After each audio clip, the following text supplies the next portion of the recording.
जब अचानक से पैसों की ज़रूरत पड़ती है और कहीं से कोई रास्ता समझ नहीं आता तो लोन लेना मजबूरी बन जाती है।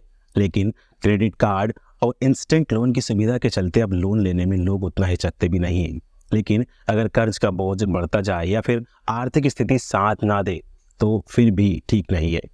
ऐसी स्थिति में लोग सोचने लगते हैं कि बैंक लोन सेटल कर दें, लेकिन इस चक्कर में आपका क्रेडिट स्कोर खराब हो सकता है। आपको बताते हैं कि लोन सेटलमेंट होता क्या है और इसका आपके क्रेडिट स्कोर पर कैसे असर हो सकता है। आइए जानते हैं इस वीडियो में। अगर आपने कोई लोन लिया है और किसी कारणवश आप उसे ओरिजिनल नियमों और शर्तों के मुताबिक नहीं चुका सकते, तो आपका अपने जो क्रेडिट स्कोर है उस पर बहुत ज़्यादा असर पड़ सकता है। अगर आप उस लोन को नहीं चुका सकते हैं तो आप अपने बैंक या लेंडर से कहते हैं कि वह आपको कोई ऑप्शन दे, तो आपका बैंक आपको एक ऑप्शन देता है और आपको आपका लोन सेटलमेंट करने के लिए वन टाइम पेमेंट का एक ऑप्शन देता है। आपके ऊपर जितना भी आउटस्टैंडिंग पेमेंट रहेगा, यानी कि जितना भी कर्ज भरना होगा, ये अमाउंट उससे कम ही होता है। इसलिए आप इस अमाउंट को भरकर अपना लोन चुका सकते हैं और आपके इस लोन अकाउंट को सेटल्ड डेट की तरह दिखाया जाएगा। आप ध्यान दीजिए, ये क्लोज्ड अकाउंट नहीं होता है, ये सेटल्ड अकाउंट होता है।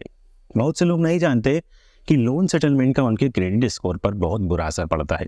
आपके लोन अकाउंट पर लोन सेटलमेंट का टैग आपके लोन लेने के लिए जो आप नेक्स्ट जो लोन लेंगे उसमें काफ़ी सारी मुश्किलें खड़ी कर सकता है। अगर आप लोन सेटलमेंट का रास्ता अपना रहे हैं तो आपको नेगेटिव इम्पैक्ट के लिए भी आगे के लिए तैयार रहना चाहिए।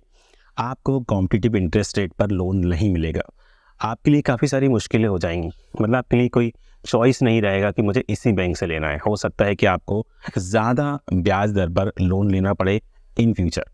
अगर आपकी ज़रूरत है कि मुझे क्रेडिट कार्ड लेना है, तो हो सकता है कि आपको क्रेडिट कार्ड मिले ही नहीं, या फिर आपको कम क्रेडिट लिमिट मिले और आपको बहुत सारी चीज़ों पर समझौता करना पड़े।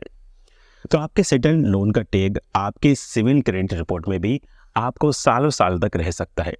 इन सालों में आप जब भी लोन, क्रेडिट कार्ड या लोन के किसी दूसरे माध्यम के लिए अप्लाई करेंगे तो लेंडर आपके लोन सेटलमेंट के स्टेटस को ध्यान में रखकर ही आपकी लोन मंजूरी पर फैसला लेगा।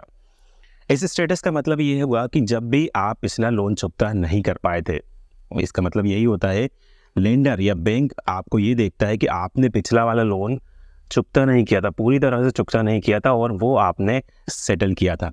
यानी कि आप एक बैंक के लिए आप एक रिस्की कैटेगरी में आ गए हैं, आप एक रिस्की बारोअर हो सकते हैं। यानी कि बैंक की नज़रों में बैंक का पैसा, अगर आपको वो लोन देते हैं तो उनका पैसा आप पे डूब सकता है।